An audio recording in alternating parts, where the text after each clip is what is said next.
வணக்கம். நம்ம பார்த்துட்ருக்கிறது தயிர் சாதம். இந்த தயிர் சாதம் சாப்பிட்றது ஒரு தனி கலை. சரி, நான் எப்படி சாப்பிடுவேன் அப்படின்னு பார்த்தீங்கன்னா, இது மாதிரி தான். நம்ம ஃபஸ்ட்டு தயிர் சாதத்தை தட்டில் வச்சு, இப்போ உங்களுக்கு வீடியோக்காக நான் இப்படி டெக்கரேட் பண்ணியிருக்கேன். டெக்கரேட்லாம் பண்ண மாட்டேன்.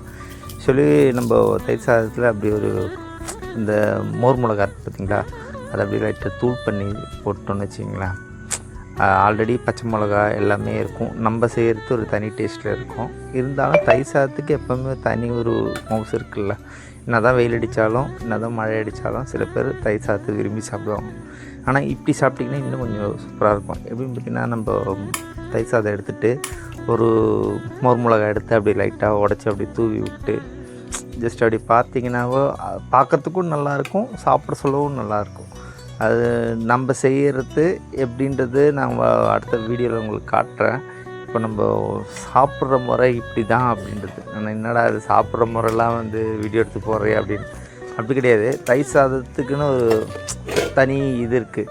அந்த ஒரு இது தான் நான் எல்லாேருக்கும் சொல்கிறது. ஏன்னா நிறைய பேர் கடையில் வர சொல்ல என்ன தான் மழை அடித்தா கூட தயிர் சாதம் கேட்குறவங்க இருக்காங்க. அப்போ தயிர் சாதத்தில் ஏன் அப்படியா இருக்குதுன்னு சொல்லிங்கன்னா, எனக்கு ரொம்ப பிடிக்கும் தயிர் சாதம். அது என்ன தான் நம்ம சாப்பாடு சாப்பிட்டு முடித்தாலும் அது கடைசியில் ஒரு ஃபைனல் டச் கொஞ்சோண்டு மோரோ இல்லை தயிரோ இல்லை தயிர் சாதமோ இருந்ததுன்னா நம்ம சாப்பிட சொல்ல அது ஒரு தனி டேஸ்ட்டு.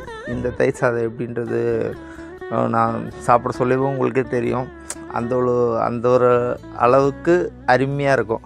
அது அந்த புளிப்பு காரம் அல்டிமேட்டு. தயிர் சாதம் எப்போ பார்க்குற உங்களுக்கு எத்தனை பேருக்கு தயிர் சாதம் பிடிக்குன்றது கமெண்டில் சொல்லுங்கள்.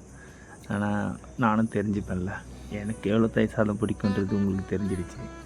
உங்களோட விருப்பத்தை தெரிஞ்சுக்கிறதுக்காக ஆசைப்பட்றேன்.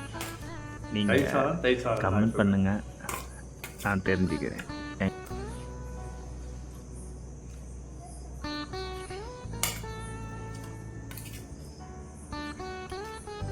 அதை அடிச்சிக்கிறதுக்கு வேறு எந்த சாதமும் இல்லை அப்படின்னு சொல்லலாம். பச்சை மிளகா நீங்கள் வேணால் கடிச்சிக்கலாம். ஏன்னா நான் எப்போவுமே கொஞ்சம் காரம் ஜாஸ்தியாக சாப்பிடுவேன். அந்த ஒரு காரணத்துக்காக மோர் மிளகா போடுவேன். இது பச்சை மிளகா வேணால் கடிச்சிப்பேன். இருக்கிறதுனால இப்போ நம்ம சாப்பிட்றோம். இல்லைன்னா வெறும் தயிர் சாதம் மட்டும் கொடுத்தா கூட போதும். அப்பத்தில் சின்ன போதுலேருந்தே அப்படி தான். வெறும் பழுது சாப்பிட்ணும் அப்படின்னு நினச்சா கூட சரி, ஒன்றும் வேணாம், பழுதில் தயிர் இருந்தால் போதும், எனக்கு வேறு எதுவுமே தேவையில்லை, ஒரு ஊறுகாய் கூட தேவையில்லை, அப்படியே நான் சாப்பிட்ருவேன். ஆனால் தயிருக்கு பெஸ்ட்டு காம்பினேஷன் மோர் மிளகா தான். அது எப்படி செய்யணும் என்னன்றதெல்லாம் ஜஸ்ட் உங்களுக்கு அடுத்த வீடியோவில் இருக்குது. நம்ம வாங்க வீடியோக்குள்ளே போய் பார்க்கலாம்.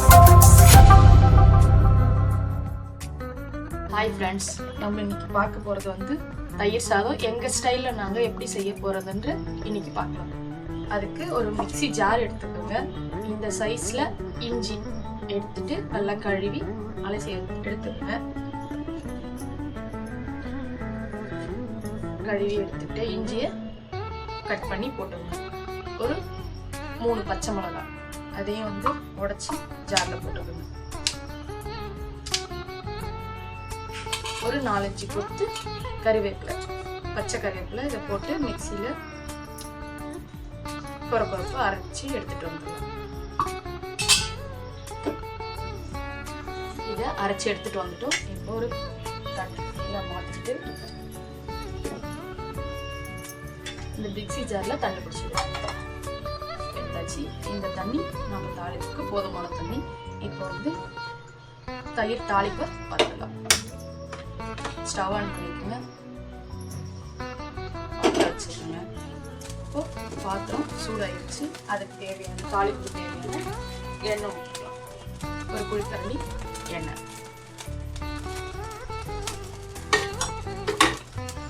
எண்ணெய் காயட்டும். வந்துருச்சு. இந்த ஸ்டேஜில் அதுக்கு தேவையான கடுகு 2 ஸ்பூன்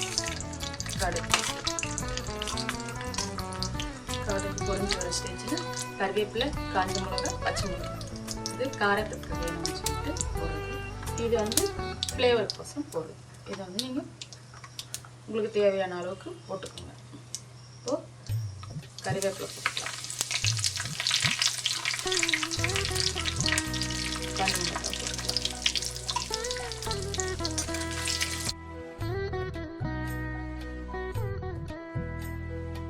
கொஞ்சம் கறிவேப்பிலை, பச்சை மிளகாய்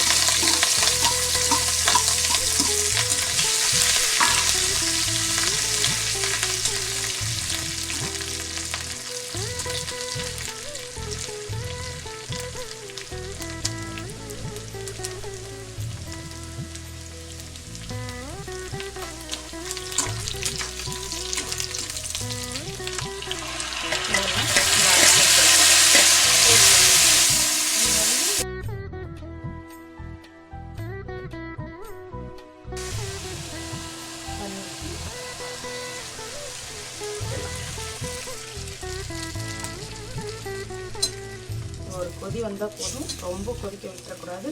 ரொம்ப கொதிக்க விட்டுட்டோம்னா லைட்டாக ஒரு கசப்பு வந்துடும். அதனால் ஒரு கொதி வந்தால் போதும். இந்த ஸ்டேஜில் பெருங்காயத்தூள், அதுக்கு தேவையான பெருங்காயத்தூள்,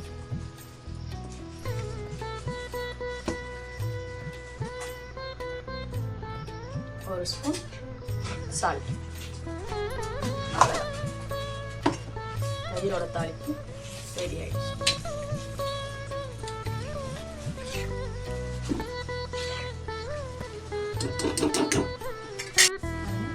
இப்போயே சைட்லலாம் பபிள்ஸ் வர ஆரம்பிச்சிச்சு. லைட்டாக கொதிக்கவும் செய்து இது ஃபுல்லாக கொதி வரும்.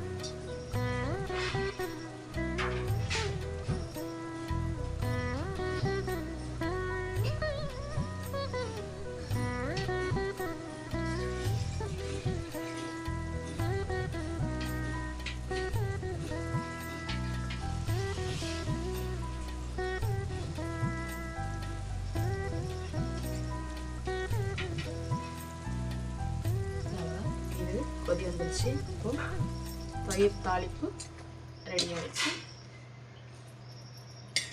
சாப்பாடு நம்ம நல்லா வேக வச்சு அதை நல்லா குழச்சி எடுத்துக்கணும். அந்த குழச்சி எடுத்தால் தான் அந்த தயிர் சாதம் வந்து நல்லா தளத்தலான்னு இருக்கும். அதனால் நம்ம வந்து தயிர் ஆட் பண்ணிக்கிறோம். இப்போது தயிர் ஆட் பண்ணிட்டோம் அப்படின்னா இன்றைக்கி தயிர் கொஞ்சம் கம்மியாக தான் போட்டிருக்கோம் தயிர் சாதம். ஆனால் மேக்ஸிமம் ஒரு கிலோ தான் இருக்கும். அதனால் ஒரு பேக்கெட்டு தயிர் ஊற்றிக்கிறோம். அது இல்லாமல் ஒரு 1/2 பேக்கெட்டு தயிர் எக்ஸ்ட்ரா வச்சுருக்கேன், அதுவும் சேர்த்து ஊற்றிடுறேன். இப்போ நம்ம வந்து பார்த்திங்கன்னா ஸ்ரீனிவாசா தான் யூஸ் பண்ணுறோம். ஆனால் வேறு எந்த பேக்கெட்டும் நமக்கு செட் ஆகலை. ஆனால் இங்கே நாட்டுப்பால் கிடைக்கிறதுக்கு கஷ்டம். அதனால் இப்போ வந்து நம்ம அரைச்சி வச்ச அந்த மசாலா அது கூட மிக்ஸ் பண்ணிட்டோம்னா நம்ம கலந்துட வேண்டியது தான். உப்பு வந்து இந்த தண்ணி கூடயே கலந்துடணும். ஆனால் அப்போ தான் வந்து எல்லா இடத்துலையும் அந்த உப்பு வந்து ஆட் ஆகும்.